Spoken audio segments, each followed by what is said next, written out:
আজ আমরা অষ্টম শ্রেণীর ভৌতবিজ্ঞান বইয়ের দুটো খুব ইন্টারেস্টিং অধ্যায় থেকে কিছু দারুণ জিনিস নিয়ে আলোচনা করব মানে কার্বন থেকে শুরু করে একেবারে মেঘের বজ্রপাত পর্যন্ত চলুন বিজ্ঞানের এই রোমাঞ্চকর দুনিয়ায় একটা চক্কর দেওয়া যাক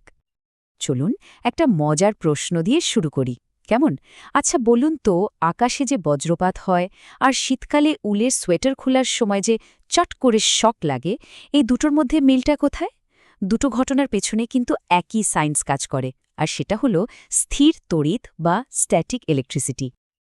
বেঞ্জামিন ফ্র্যাঙ্কলিন একটা অসাধারণ পরীক্ষার মাধ্যমে দেখিয়েছিলেন যে আকাশে যে বিশাল বাজ পড়ে সেটা আসলে আমাদের জামাকাপড় থেকে বেরোনো ওই ছোট্ট স্ফুলিঙ্গেরই একটা বিরাট সংস্করণ ভাবুন একবার এই একটা আবিষ্কারই বুঝিয়ে দেয় যে বিজ্ঞান কিভাবে আমাদের রোজকার জীবনের ছোট ছোট ঘটনাকে প্রকৃতির বিশাল শক্তির সাথে জুড়ে দেয়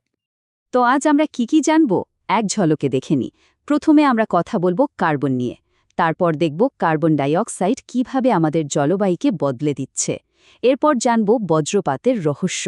আর শেষে মহামারীর কারণ আর বাঁচার উপায় নিয়েও কথা বলবো তাহলে চলুন শুরু করা যাক কার্বন দিয়ে আমাদের চারপাশে যা কিছু আছে তার প্রায় সব কিছুতে কিন্তু এই মৌলটা রয়েছে আর আমরা আলোচনা শুরু করব এর সবচেয়ে পরিচিত যৌগ কার্বন ডাইঅক্সাইড বা CO2 দিয়ে ল্যাবে কার্বন ডাইঅক্সাইড বানানো কিন্তু বেশ সহজ এই যে স্লাইডে 3টে স্টেপ দেখছেন এটা একটা ক্লাসিক কেমিস্ট্রি এক্সপেরিমেন্ট সোজা কথায় মার্বেল পাথরের ওপর অ্যাসিড ঢাললেই বুদবুদ করে CO2 গ্যাস বেরোতে শুরু করে আর সেটাকেই পরে জমা করা হয় আচ্ছা এবার CO2 এর একটা দারুণ মজার গুণের কথা বলি এমন একটা জিনিসের কথা ভাবুন তো যেটা দেখতে বরফের মতো কিন্তু তার হাবভাব একদম আলাদা আর সেটা জল দিয়ে তৈরিই নয় উত্তরটা হলো শুষ্ক বরফ বা ড্রাই আইস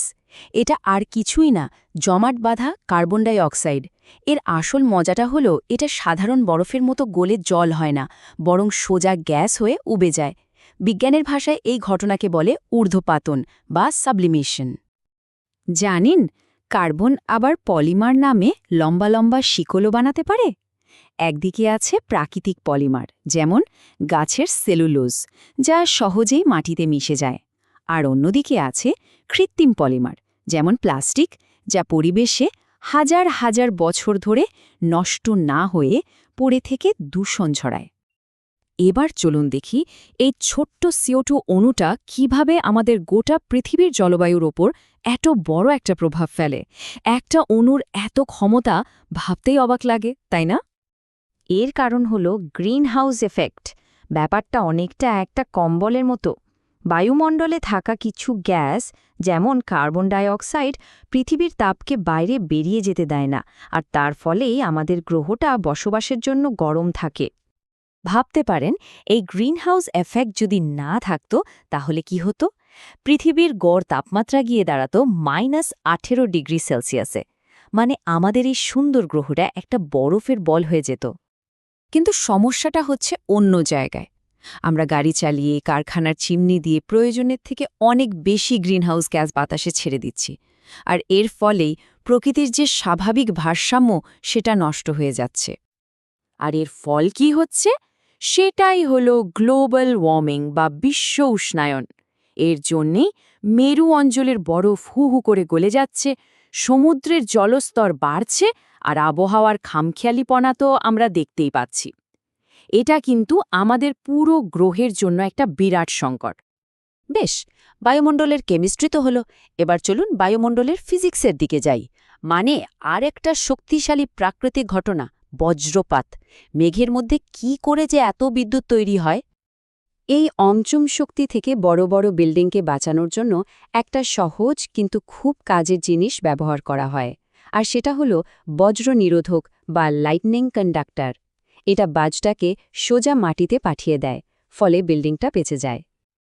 বজ্রপাতের সময় কয়েকটা সাধারণ নিয়ম মেনে চললে কিন্তু আমরা একদম সুরক্ষিত থাকতে পারি